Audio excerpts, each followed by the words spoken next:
239 number زبیر ابن العوام قرشی اسدی اول الایمان من جملہ عشرہ مبشرہ حواری رسول کریم صلی اللہ علیہ وسلم اشجاع عرب،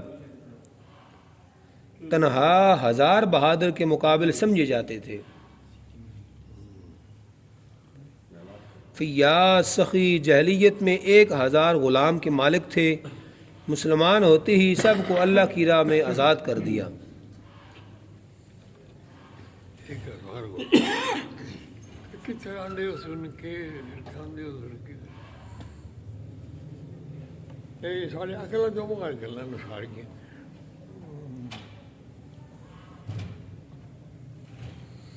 ایک دن جنگل میں شکار کے تعاقب میں تھے، سنا کہ قریش حضرت رسالت پناہ صلی اللہ علیہ وسلم کو تکلیف دے رہے ہیں۔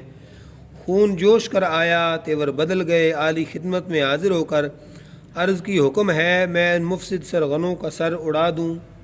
حضور نے صبر و تحمل کی فرمائش کی اور زبیر رضی اللہ تعالیٰ عنہ کی تلوار اپنے مبارک ہاتھ میں لے کر دعا دیتے ہوئے پھر ان کو عطا کر دی اور فرمایا ہر نبی کے لیے حواری ہوتے ہیں، زبیر میرا حواری ہے۔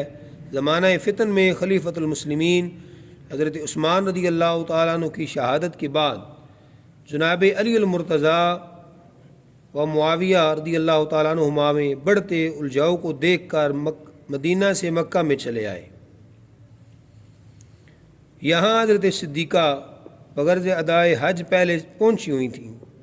جب آپ نے سنا کہ جناب علی المرتضیٰ رضی اللہ تعالیٰ عنہ نے مدینہ منورہ کے بجائے آئندہ کے لیے مقرر خلافت اسلامیہ کوفہ بنا لیا ہے اور وہ مدینہ سے کوفہ کی طرف نکل چکے ہیں، بتابانہ مکہ سے نکلیں تاکہ حضرت امیر علیہ السلام کو واپس مدینہ میں لے آئیں۔ حضرت زبیر رضی اللہ تعالیٰ عنہ ہم رکاب تھے۔ قدرت الہی سے راستہ میں واقع جمل پیش آ گیا۔ میدان میں بالمقابل طرفین کی صفیں جمی ہوئی تھیں۔ زبیر رضی اللہ تعالیٰ عنہ شمشیر سونتے فوج کے سامنے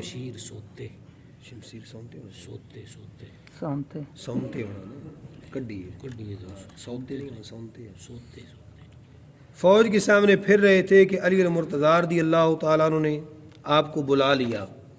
حاضر ہو کر عرض کی حضرت صدیقہ میں صلح اور فہمائش کے لیے تکلیف فرما ہوئی ہیں، واللہ ہم لوگ لڑائی کے لیے ان کے ہمراہ نہیں آئے۔ نامعلوم یہ لڑائی کیسے چھڑی اور اب اس کا کیا انجام ہوگا۔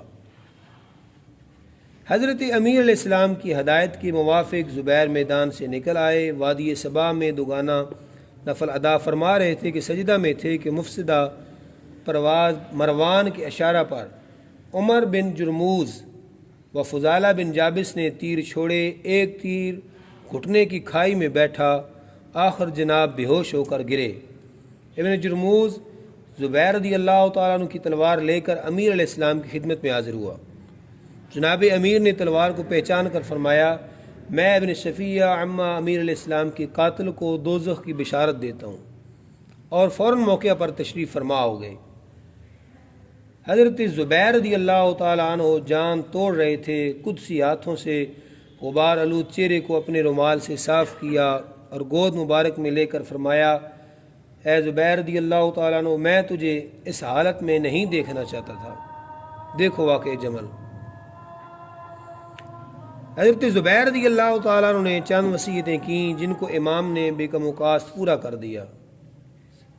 شریک واقع بدر و عہد و خندق و حدیبیہ و خیبر و فتح مکہ و غزوہ طائف بعہد نبوی، فاتح مصر و عہد عمر بن عاص کے ساتھ مصر کے شاہی قلعہ فسطاط پر لڑ رہے تھے کہ قلعہ فصیلوں اور برجوں سے محفوظ تھا۔ محاصرہ کے لیے کافی عرصہ گزر چکا تھا، کچھ بن نہ آئی تو ایک رات زبیر رضی اللہ تعالیٰ عنہ چیدہ سواروں کی ایک جماعت کے ساتھ کمندوں کے ذریعے قلعہ کی دیوار پر چڑھ آئے۔ قلعہ فوجوں سے پٹا پڑا تھا، مگر مٹھی بھر غازیوں کی خارشگاف تلوار اور زبیر کے بے پناہ حملوں نے منٹوں میں فیصلہ کر دیا اور دروازہ کھول دیا گیا۔